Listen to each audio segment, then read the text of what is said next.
So I graduated as a nurse in Brazil in 2013. And as soon as I graduate, I start to work as an intensive care nurse for about 7 years. At the same time, I was working in the health care system in Brazil. And after 7 years work on the system, I met my current husband that had introduced me about Canada and his wish about to come to Canada and make this country his place to stay. And then for a while, I was thinking about if it was worth it, leave all my career aside and decide entering this journey that I haven't zero expectations. Since I didn't have English yet, I didn't speak English this time. I didn't speak English during this time. And my husband was fluent. So, and then I decided to get a try. And I came to Canada in 2019 in December. And unfortunately, 3 months after, we had the pandemic that hit us.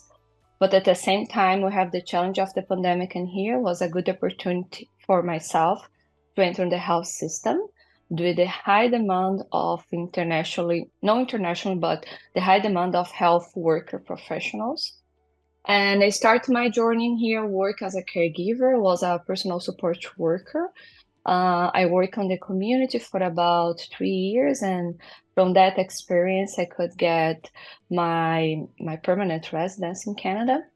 And after that, I was a bit more confident about being an English speaker because during a long time, I wasn't sure if I would be able to speak English. So during this time, I said, "Oh, I may can try."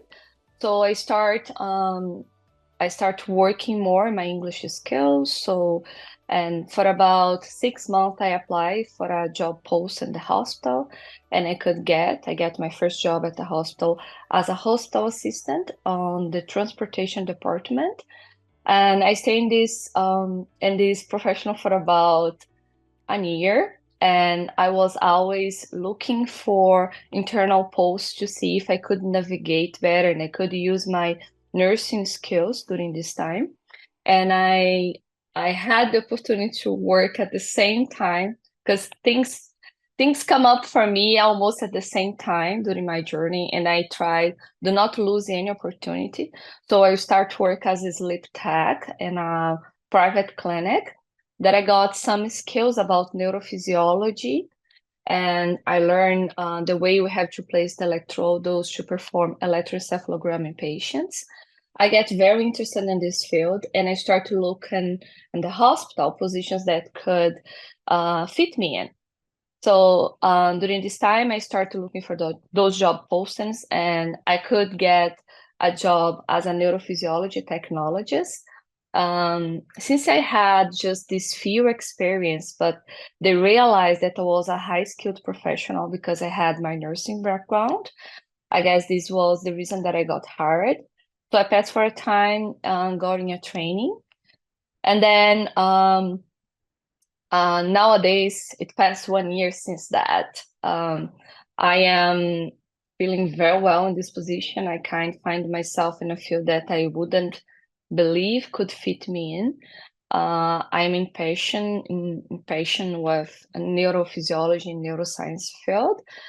And now I start doing a validation process because for a time I wasn't thinking this would be a path possible for me.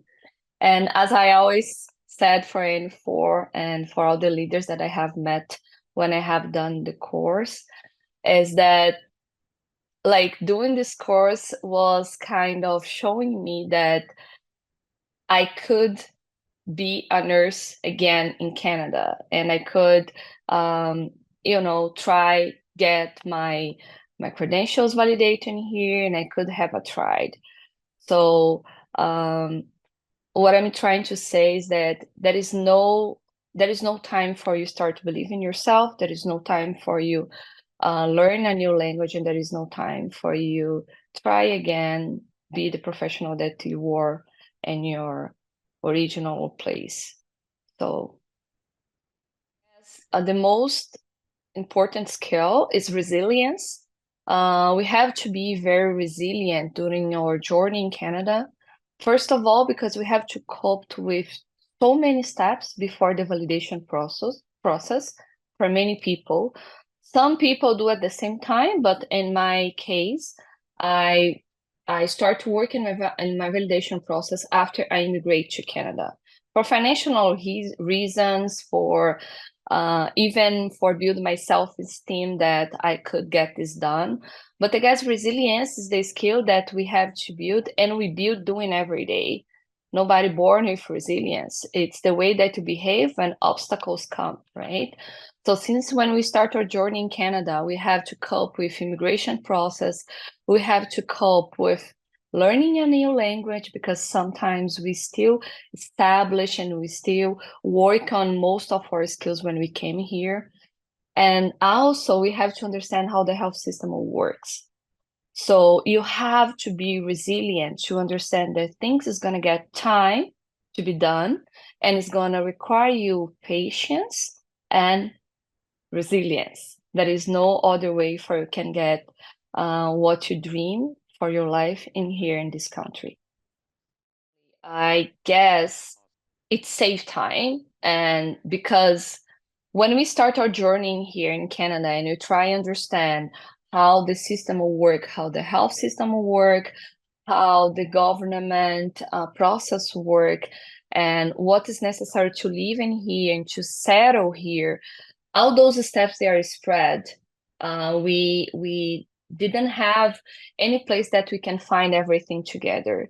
So I guess one of the huge benefits that the resource that are available at N4 and now the N4 initiative, it's put all those steps together and make the newcomer life easier.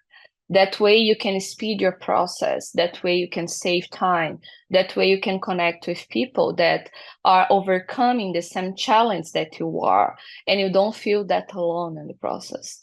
So I guess this is the best gift that N4 it's giving to all newcomers, to show the world the way we see it.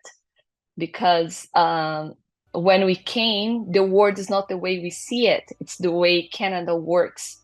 And it's the first time that I saw one initiative that show us the way we see the system.